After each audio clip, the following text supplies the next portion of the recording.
Go.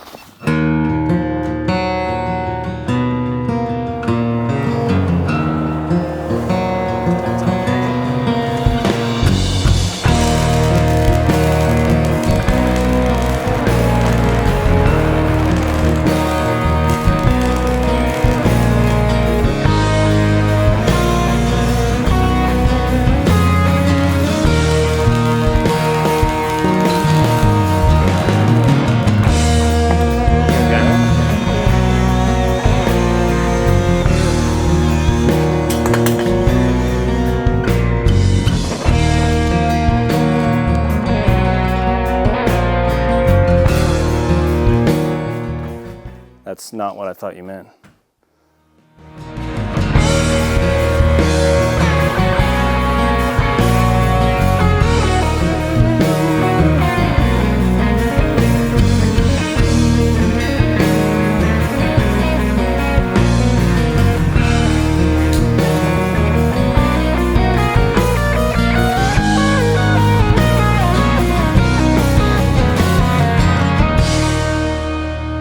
Dugdale in the garage, scene 7, take 2.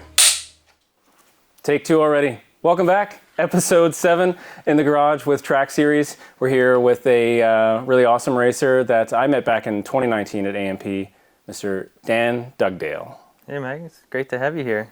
Man, I'm happy to be here. It was kind of a drive to where are we at? Pettigrew, New Brunswick? I think they say Pettigrew. Pettigrew. That's how the locals say it. So we're going to get to know you, your backstory, and I guess I'll start it off. All the other questions I've asked the folks, they're mainly in the Atlantic region, Canada, but you are not, you're not from the Atlantic region, Canada. No, I'm not.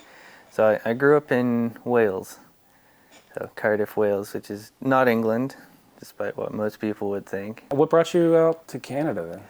So we moved here just really for a better way of life. The economy wasn't great there. It just wasn't really a great place to live, and Canada seemed appealing, and really glad we moved so far. Had you been into cars and motorsports back in Wales at all, or?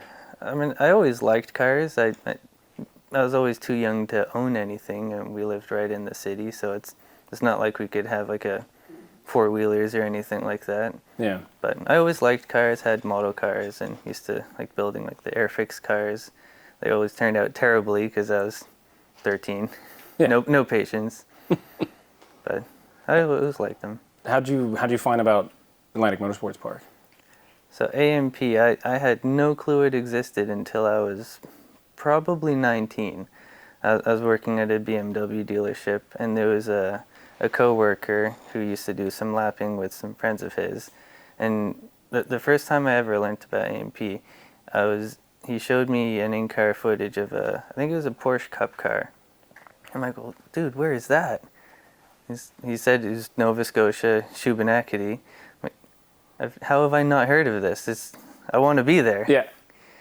And I had a pretty sad E36 sedan, not this one. And from there on, it was my dream to get out there and start lapping. When did you get out to AMP? Because you and I met in 2019 doing Time Attack. I had the E46, and you had this E36, right? That's right. So you would have started, what, a couple years before that then, I guess? Or This year would mark my 7th, maybe 8th season at AMP. 4 of which were racing, I think 3 of which were just lapping in Time Attack. Tell the fans what car you've been racing for the past couple of years there. That'd be the infamous 149 CRX. It's a pretty famous car. It's a really fast car, and you guys have had multiple iterations of it. And I guess we'll get more detailed in that car when we do talk to Nikolai, but you've ran that with him for like 3 or 4 seasons now, I guess. And Yeah, I think this season just gone would be the 4th season. What's your fastest lap in that car? If I remember correctly, it was a minute 12.2 and change. And that was testing out some new suspension, so there was more there. But doesn't every racer say there's always more? There's always more, yeah. There's not a minute and 12 for me. That is fast. We'll say the air wasn't right or something. Okay, yeah, it was too warm that day. Yeah, that's awesome, man. So up here in Pettigrew, New Brunswick, wherever we are, how far are you away from AMP? With the trailer, it's a pretty solid 3-hour drive. So when you're loading up, you got to make sure you have everything before you're on the road. So Well, yes and no. I mean, loading up here, like Travis will always come out and help out. But the famous line is, we always feel like we're forgetting something. Like, well, if we're forgetting something, it doesn't matter. Mike will have it anyway. oh yeah, So maybe. we kind of rely on you remembering what you need to remember. Okay, yeah. Prepping the car. I mean, you got a 3-hour drive. You get there. Usually our race days are 1 day. So if something happens, your day is kind of over if it's a major issue. So as far as prep, what have you learned over the past 3 or 4 years working on the CRX of what things that need to be looked at in between every race? I think the most important thing I've learned that races are won here in the shop and only part of it's out on the track. Yeah.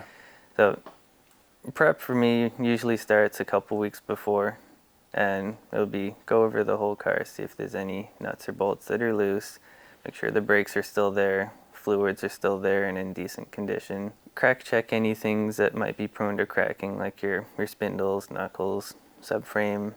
That's really the important stuff, because being 3 hours from home and running an older car, sometimes parts really aren't available. All right. Having a checklist is really key. I mean, you've participated in one of the premier race teams here in Atlantic Canada, down in the States, and have learned from them, the Pettigrew racing team. Yeah. So you were on pit crew for them for their TA2 cars and stuff down at like kind of VIR, Lime Rock. Where'd you guys go with that outfit? Yeah, we've done Lime Rock, Mid-Ohio, and VIR with them. And that taught a lot of really valuable experience that can translate over to this stuff. Mm-hmm. Just things like crack checks, nut and bolt checks, like the preparation side of it, because no one really teaches you that. You have to kind of learn on your own. Yeah, or you're learning like an expensive lesson too. Yeah. I mean, Mid-Ohio from here is like 24 plus hours to get there, and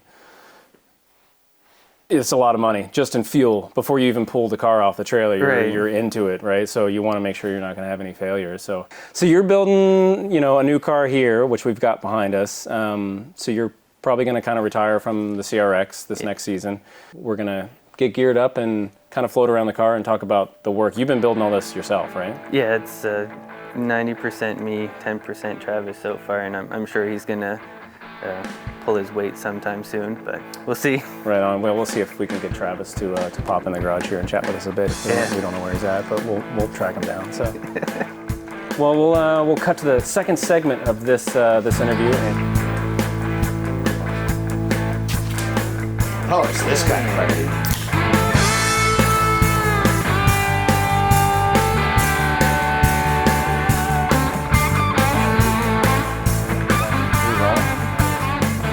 All right, after the theatrical intro of Travis, what's your last name, Travis? Soucoup. Soucoup? Yeah. It's not... Soucoup or Soucoup or Pettigrew or... That's what I was going to say, yeah. So Travis has been a big help with Dan kind of building the car, and you manage the shop over at AJM's Classics. That's correct. And that's here in Moncton area? That's over in Dieppe, but yeah, pretty much Moncton. Okay, right on, man. So he's been a help. We'll kind of cue him in for some questions and stuff, but he's, having track buddies is huge, right? So Travis is a big part of like Dan's operation there. So I wanted to introduce Travis in the most hilarious way we could, which kind of gets to know his personality. So yeah, we'll chat about the car a little bit. The elephant in the room. The wang. Yeah, man. It had to be done. 9 Lives Racing. Is there any other way? No, there's not at all. And I thought of Travis too. I mean, he doesn't drink bottled beer, but bottle opener. It's key. And this is for this chassis. They did the whole CFD for the E36. That's right, specifically for an E36. Wicked. I like the mounts too, man. How they come off the back. Yeah, it was the Black Friday sales. They got me. So the car, what year is it? 98 or? This is a 95. 95. Okay. Started life as a 325, despite what the trunk says. So we picked this up. Travis could probably correct me. I think it was 2017 area. 2016. There you go. So being maybe a Block 2 mechanic, pretty broke. Funds weren't really a thing that were available, but my 4-door E36 that was becoming 2 pieces, it was just about done. So I knew I needed a new shell. Mm-hmm. So we found this one on Marketplace. It was up for sale for $1,500 in Halifax. I didn't have $1,500, but what I did have was 2 friends that needed parts from it, and we all had $500 each. Yeah, from there, it did have an M50 in it. We took that out, built an M50 stroker, so the rotating assembly out of an M54 B30, so an E36 3-liter engine. Oh, yeah. So to crank rods, pistons, put it in the M50 block with the intake cam of the M54 engine. So that spiced it up a little bit. We never had it working right. We had some crank position issues that, being relatively fresh to this whole thing, we didn't figure out. Yeah. Well, that's the only way to learn, though, man. At least we didn't figure them out quickly. And then from there, went to an S52, which was a Can You Pull score. Yeah. It was pretty sick. And that's what's in it now, the S52? That's what's in it now. Cool. It's been in there for 6 years or so, probably. It's been in there quite a while. They're reliable, if they're well maintained. It's in the limiter like maybe once or twice. I mean, that's all they're good for, right? So, when did you start working on this? Recently, or? So it's conversion to a race car, as you see it now. That would have started October of this year. So once I was done racing with the CRX, all efforts went on to this one. Yeah. So first thing was take every single thing out of the interior. Yeah. Followed by cutting more things out of the interior, and anything that didn't hold a body panel on or wasn't needed got cut out. For sure. Just extra weight. And you did the cage and everything yourself. You ordered a kit, right? Yeah, it was a kit that I ordered. It's from AST Cages. They're in Spain. It was a bit of a mission getting it here. But it comes like pre-measured and pre-notched and all that. So you basically just have to fit it in the car, do some minor adjustments, and then weld it. That's right. So it went together beautifully. And I'm not a pro cage builder or race car builder by any means, but Yeah, no, it looks great, man. And I like the diff reinforcements as well. You've got that mounts to your diff points, I guess, on the rear subframe. yeah, the subframe picker points, I guess you could call it. But Right. I think on these chassis, that's a must. Yeah, mine doesn't have that. I guess on the E36, E46, it's a little more needed because they just tear the rear subframes out. Right. So. And then your seat. You've been hanging out with the Pettigrew guys too much, man. That is a gnarly seat, Yeah, brother. I know. So pretty much my main goal with the car is to have a safe and reliable car, Yeah. which safety starts with the cage and a seat. The cage is pretty healthy, and the seat, of course, is too. It's full containment seat by Kirky. Yeah. Sparco 345 wheels, that way we decided I think on that's there? what you told me to order. Yeah, yeah, because Dan drove my E30 at the, what was that? Was that the 1 hour on the 50th, I guess? We split it? Yeah, that's right. Yeah, and then he asked me there a couple weeks ago, you're like, what size wheel is in your car? I love that 345 wheel. So. Yeah, I really like the wheel. And Man, that's it's great. cool. So it's got the engines in it now? We can take a look at that? Yeah, absolutely. Go ahead. Man, So- that is beefy there. Reinforced the strut towers and everything on it? Yeah, so this was pretty much the first amount of welding I did. And I'm not a pro welder by any means, so I started with really the least important thing. That's like if these come apart, nothing really bad's going to happen. Not too big a deal, yeah. What are you going to do for a windshield? I'm thinking Lexan. I think that would be probably the best plan. Yeah, light, and if something happens to it, you just throw another sheet of Lexan on it. That's right. Brakes, looks like Willwoods up front. Did you have those on there for a while? No, those are, I've never used those before. I picked those up from a local racer. It was in their parts bin, used. Just Willwood Dynalite calipers, and I think they're E46 CSL rotors. They have an nice. aluminum hat. Oh, sweet. Yeah.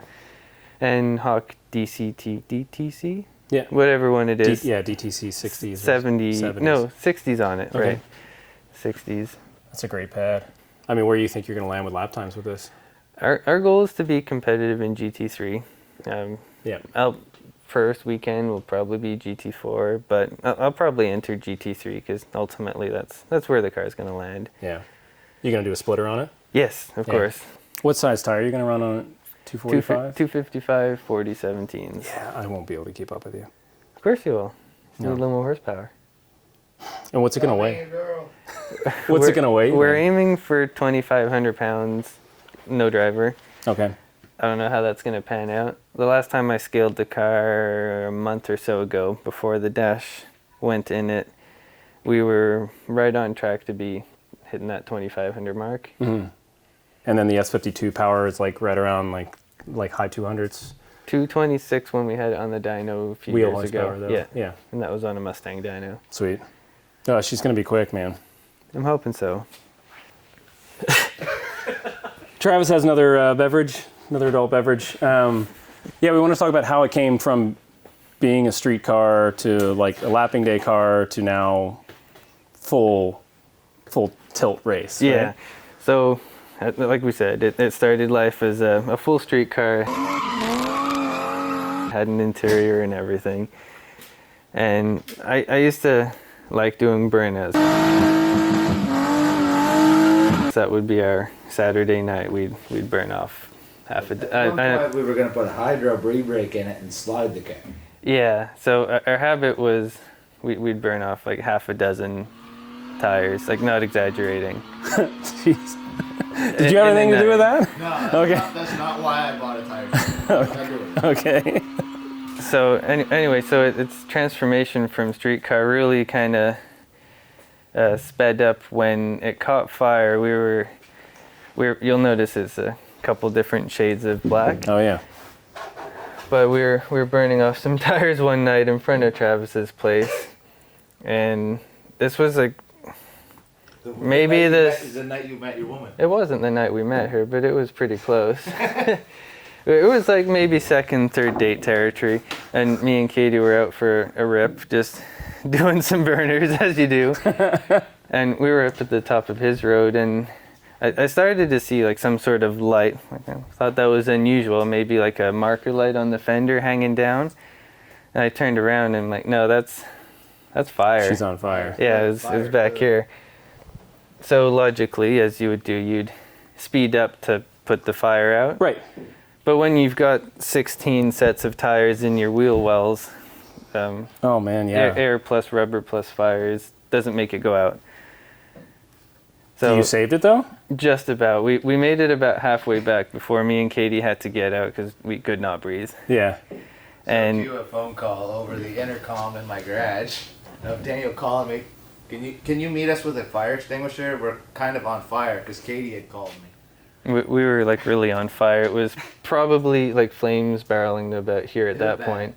Oh man. Yeah, and like full interior car, so seats and headliner and all the stuff in there. So this thing is quite the story. Yeah. Man. Well, I cannot wait to see it out this year. You've got still some work to do, but man, I mean the cage is like, you've gotten some big ticket items done so far. So you think you'll have it ready before May? She's racing in May. All right. And then you'll be there for the super production weekend. I'm not going to miss that. Me neither. Not a chance. Wicked, man. Well, thanks for showing us the car, Travis. Thanks for showing up in true Tete Pagong, New Brunswick fashion.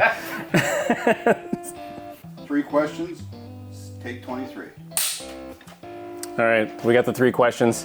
The first question, if I can remember the questions, is favorite car, landed here, delivered tomorrow, all taxes, everything included. What is it?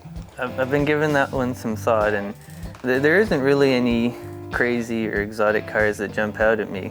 Because like GT3 RS, yeah, sure, they're cool, but it's really not realistic. But I've always been drawn to the E36 chassis, so I suppose it would be something like an E36 GTR that kind of be the top tier that you can go as far as these cars. Yeah. Second question is favorite corner at AMP. I think it would have to be the run from like 8 into 9 and out of 9. I really enjoy the hard braking into 9, and it's a pretty exciting area to pass in. Yeah. And then favorite person at the track, funniest person, whoever's entertaining, I guess. It's a really hard one to answer because there are so many good people at AMP. Oh no, it is a crew of like probably the most interesting people in the Maritimes. It's a tough question. I would say one person that's I've known for pretty much since day one there, who's always jumped out as being just a top-notch guy, and I hate to say it because he's looking at us. It's Brian Partridge. Oh no. He's such a good guy. And as promised. Is this your first one? Is this the first time somebody said Brian Partridge? Yeah. All right. Congratulations. I'm gonna have to get a plaque made and get you a plaque. So, all right. Well, thanks so much, guys, for watching. Again, this is episode 7.